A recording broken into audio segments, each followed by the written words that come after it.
Laçın Mamedova. Bugün bir Laçın Mamedov'dan doğulanını. Yine basana yine ödem aylar görne odan olmam gelir. Mustaqlamga elin alır diyara, mustaqlamga elin alır diyara. Yansımı deyince olsun.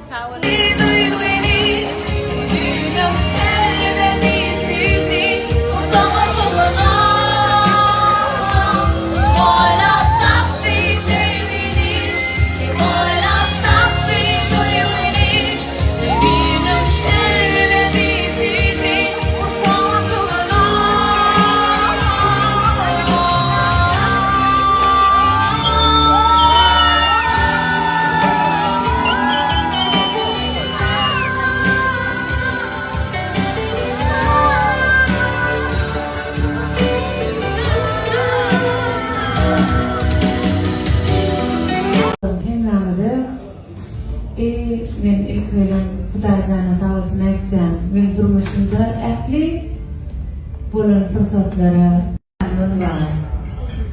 Sevgilindir tükenmede ya. Öldürýän amasyna giten barmyka. Sevginin bagyt şerafyn içip meýmere dünýäden öten barmyka diýär. Gelim durmuşda şerap ben näle sevgiden bagtdan ütközüp duygulardan, pozitivdan bahtlı olayım. Allah'tan. Sağ olun Rida. Kim de diyor? Asla yok, müddetik yok. Onu takatırız. Rida çıkardım da bilen diye. İşler yalan. Ne olursa ayrıca var farklı yani. Harika hasarı diyenler. Sonuçta yüreğim yani hakikaten yüreğimde arasında denanlar. En doğal olur.